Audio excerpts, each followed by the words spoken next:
réaliser des tableaux en 3D. Je vous représente un petit peu la technique, vous allez voir qu'elle est simple, et puis vous allez retrouver dans les tutoriels associés à cet atelier d'autres tableaux qui vous permettront donc d'avancer et de progresser dans la technique.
Voici les éléments principaux, les outils dont vous allez avoir besoin pour faire du 3D. De la colle pour coller votre image sur la plaque de médium, du vernis porcelaine avec son diluant pour pouvoir nettoyer votre pinceau, du vernis de base qui va nous permettre de rendre imperméable l'image. Je vous explique dans un moment pourquoi. 2 outils. De la colle silicone que vous allez pouvoir utiliser soit directement au tube, soit en utilisant la pointe qui est livrée avec, des ciseaux bien entendu, et je vous conseille tout particulièrement, vraiment essentiel pour le 3D, des pinces ciseaux qui vont vous permettre de découper vraiment très délicatement et précisément vos motifs. Un autre élément important, c'est le tapis qui, utilisé avec les outils, vous permet d'embosser les motifs et de leur donner du relief. Commencez par choisir votre image. Il vous faut entre 5 et 7 images. 5 ici par exemple, parce que l'image n'est pas très détaillée. Et puis bien entendu, il vous en faut plus lorsque l'image est très détaillée. Pour cette image, vous voyez, j'ai choisi 7 images parce que j'ai voulu mettre en relief des détails, mais vous pouvez tout à fait la faire avec 5, vous mettrez simplement en relief un petit peu moins de détails. Une image, c'est une histoire et c'est vous qui allez choisir comment vous voulez raconter votre histoire, quels sont les éléments que vous avez envie de mettre en avant. Est-ce que vous avez envie de mettre en avant le collier ou pas du tout, les bras ou pas du tout, la main ou pas du tout, le visage, etc. Vous allez raconter une histoire, donc il n'y a pas une bonne manière de faire un 3D, il y en a plusieurs et c'est vous qui la choisissez. Moi, je vous en propose simplement une aujourd'hui. Dans l'histoire que je vous raconte aujourd'hui, j'ai tout d'abord le fond. On l'a toujours dans toutes les images. Une idée, vous pouvez tout à fait, vous le voyez ici, vous avez un fond noir, mais vous pouvez tout à fait découper le fond et à ce moment-là, peindre le support. Vous voyez qu'ici, j'utilise une plaque de médium que j'ai déjà peinte.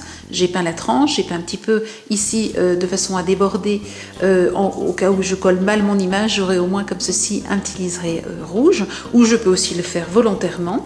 Imaginez donc que vous découpez cette partie noire, que vous peignez votre support en rouge et vous allez avoir un autre tableau, une autre idée en rouge, en bordeaux. Vous allez avoir d'autres effets. Aujourd'hui, j'ai décidé de garder ce tableau noir, ce fond noir et d'avoir un fond tel qu'est l'image au départ. Ensuite, la deuxième partie de mon histoire, c'est le même motif mais cette fois-ci sans le fond. Donc, j'ai découpé la personne avec tout le motif, simplement pas le fond. La troisième partie de mon histoire, alors ça n'est pas celle-ci, c'est celle-ci, c'est le bandeau et le nez. Alors vous voyez, dans mon histoire, je vous rajoute ici le nez, mais on pourrait très bien décider de ne pas du tout mettre le nez et directement de découper le bandeau en dentelle. J'ai découpé donc dans une autre planche, d'un côté donc le bandeau en dentelle, la bouche et le doigt. Et puis, dans une troisième planche, j'ai découpé, là cette fois-ci, simplement la dentelle sans le nez et le doigt sans la bouche. Et dans une toute dernière version, j'ai découpé uniquement l'ongle que je vais superposer ici. C'est mon histoire d'aujourd'hui, il y en a d'autres. Moi, j'ai choisi celle-ci et c'est celle-ci que je mets en relief. Une fois que vous avez découpé tous vos motifs, vous allez utiliser un feutre que vous avez à la maison de la même couleur que l'image et vous allez venir colorer ici la tranche de façon à ne pas avoir une tranche blanche. Regardez bien comment je place mon feutre, je le place de ce côté-là, pas de ce côté-là, ne faites pas ça parce que si vous glissez, vous allez salir et faire des traits sur votre dessin, sur votre image. Par contre, si vous faites ça et que vous glissez, là, il n'y a pas de souci, vous allez pouvoir faire des traits, il n'y a aucune importance. Donc, choisissez la couleur et faites ainsi le contour de toutes les découpes que vous avez en fonction de la couleur que vous avez au-dessus. Nous allons maintenant coller la grande image sur la plaque de médium. Pour cela, ce que je vous conseille, c'est de placer à l'envers votre image dans un carton bien propre et ensuite d'utiliser la colle en spray pour placer de la colle au dos donc, de l'image. Ensuite, très délicatement, vous venez appliquer l'image sur la plaque de médium et ensuite, avec un papier absorbant de cuisine ou un chiffon, vous venez frotter l'image de façon à ce qu'elle adhère bien à la plaque de médium. Nous allons maintenant réfléchir au relief que nous aimerions donner à chaque partie du tableau. La première partie, en réalité, je n'ai pas trop envie de la mettre en relief. Je vais simplement, lorsque je vais la coller, mettre plus de colle au centre que sur les côtés et je vais l'aplatir de façon, vous voyez, à la courber comme ceci très légèrement. La deuxième image me semble intéressante à mettre en relief. Qu'est-ce que je veux mettre en relief ?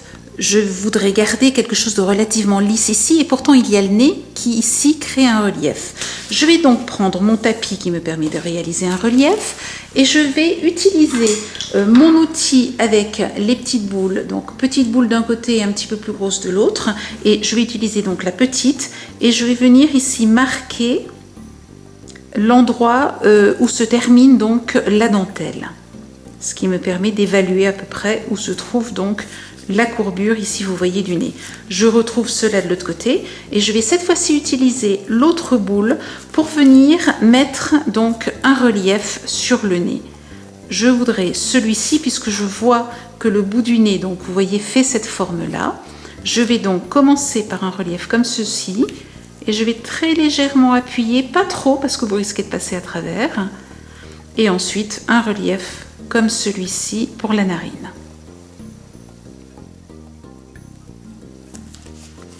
Je regarde de l'autre côté ce que cela donne. Ici, j'ai plutôt envie de creuser du coup.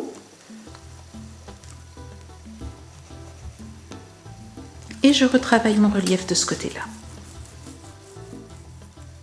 Voilà ce que cela donne. Vous voyez qu'ici, on a légèrement bombé le nez, arrondi ici la narine et réalisé un relief à l'intérieur donc de la dentelle. Voici pour cette partie-là. Maintenant, la bouche. Je vais faire la même chose, je vais marquer ici cette partie-là, je vais marquer celle-ci, ici je ne vais pas y toucher, et je vais travailler le relief de la bouche, des lèvres, de chaque côté, de façon à le bomber. Donc vous voyez, je travaille à l'intérieur, alors on peut aussi travailler de façon circulaire comme ceci, ou comme ceci. Et vous bombez jusqu'à ce que vous soyez satisfaite de votre résultat. Je vais maintenant faire la même chose pour le doigt. Je bombe de l'intérieur et je vais vers l'extérieur, de façon à ce qu'il se courbe comme ceci.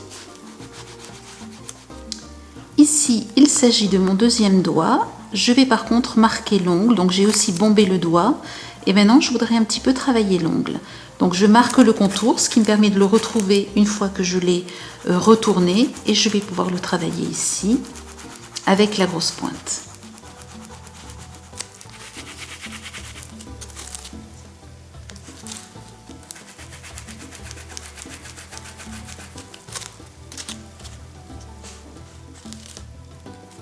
Voilà, j'ai travaillé donc les deux doigts et j'ai travaillé l'ongle. Je n'ai maintenant plus qu'à assembler, mais avant cela, nous allons protéger le dos donc de chaque motif en y mettant du vernis de base. Je place maintenant au dos de chaque découpe du vernis de base, tout simplement parce que la colle silicone est très légèrement grasse et risque de passer à travers les motifs, à travers les découpes et faire des taches de l'autre côté. Donc nous protégeons comme ceci nos motifs avec ce vernis de base, ce vernis de protection. Vous vous demandez peut-être pourquoi je n'ai pas placé le vernis de base, le vernis protecteur, avant d'embosser, avant de donner du relief. C'est tout simplement parce que je trouve que les outils glissent beaucoup moins sur le papier avec le vernis que sur le papier sans le vernis. Vous voyez qu'il arrive que le papier gondole très très légèrement puisque ce vernis est à base d'eau. J'en profite justement pour retravailler très légèrement les motifs que j'ai embossés et donc avoir un relief encore plus réussi. Nous allons maintenant coller la première image sur celle du fond et je vais utiliser cet outil, c'est l'outil numéro 1. Vous voyez qu'il y a un bout comme celui-ci et un autre comme ceci. Je vais utiliser ce bout-là pour venir prendre des noix de colle silicone que je vais placer donc sur le dos protégé par ce que nous venons de faire, l'étape que nous venons de faire de notre image.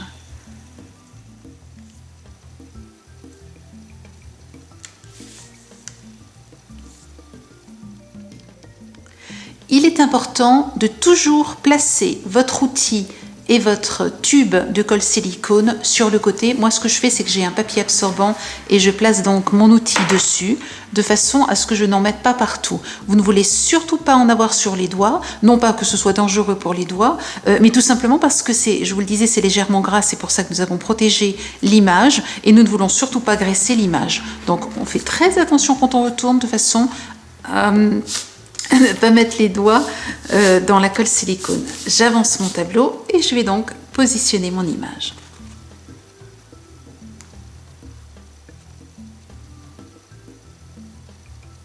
Je vous le disais, ce que je voudrais ici, c'est aplatir de ce côté-là, très légèrement aussi de celui-ci, et je vais donc simplement aplatir les points de silicone que j'ai placés. Ici par contre non, je veux quelque chose de droit. Ici j'aplatis, je veux que cette forme-là soit en relief, c'est-à-dire le nez. Voilà, ceci me convient. Vous voyez que c'est légèrement bombé. Je fais la même chose avec ma deuxième image. Je place la silicone. Alors la silicone, vous voyez, je la place en petites noix, mais c'est ensuite que je vais plus ou moins l'aplatir, soit la laisser. Alors ici, par exemple, je voudrais absolument avoir du relief, donc je vais veiller à la mettre bien droite. Et puis ensuite, sur les côtés, par contre, les noix de silicone seront aplaties.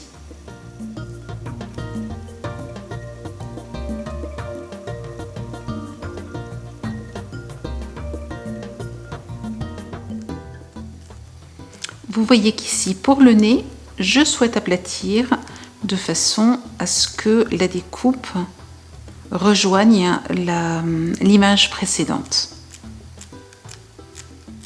Donc j'appuie tout doucement, petit à petit, jusqu'à obtenir exactement ce que je souhaite. Et vous voyez, je ne sais pas si vous le voyez à l'écran, nous avons bien le relief ici sur le nez et par contre, les côtés sont aplatis. Je vais encore retravailler un petit peu le nez de façon à avoir vraiment quelque chose de beau ici. Si vous vous rendez compte à un endroit que vous avez trop aplati, nous avons tout à l'heure utilisé cette partie avec la colle silicone. J'utilise l'autre partie propre pour venir soulever et remettre le relief que je souhaite mettre.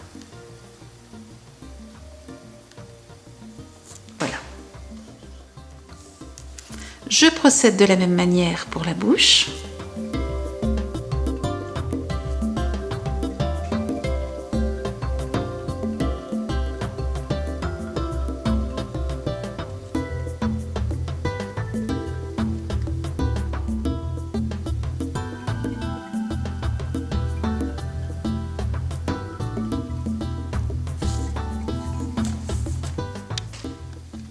Je continue avec la deuxième dentelle, cette fois-ci sans le nez. Il vous faut compter à peu près un tube de colle silicone par création.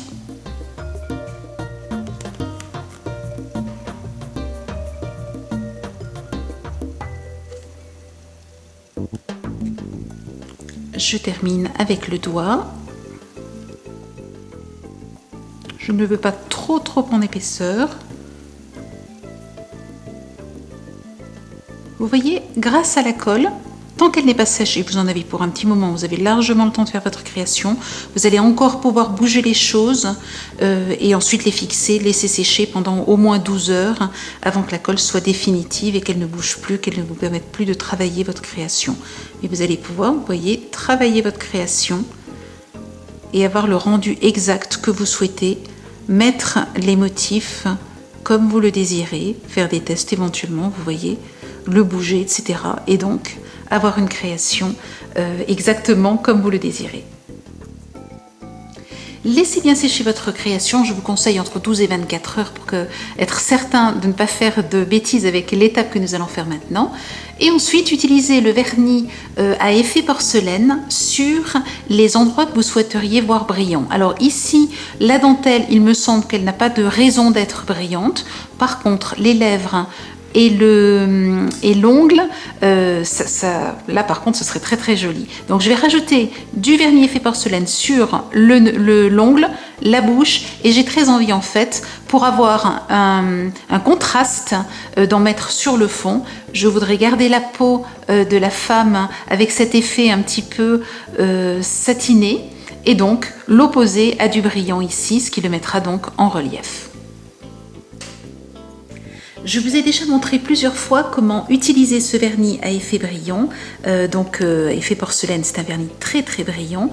Vous utilisez un vieux pinceau, le plus vieux que vous puissiez trouver, et ce vernis se pose au goutte à goutte. Alors vous voyez que les gouttes risquent de tomber à côté, donc je vous conseille de déposer la première goutte du pinceau au bord du flacon, et ensuite de venir ici tout doucement tapoter et placer des gouttes les unes après les autres.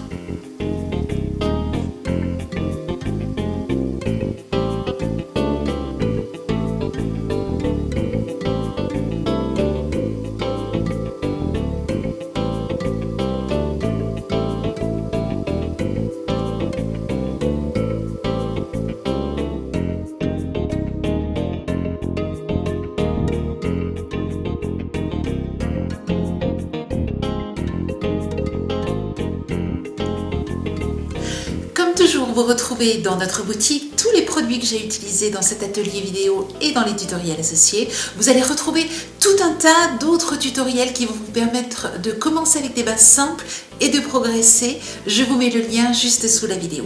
Je vous souhaite une belle semaine créative et je vous dis à la semaine prochaine. Au revoir.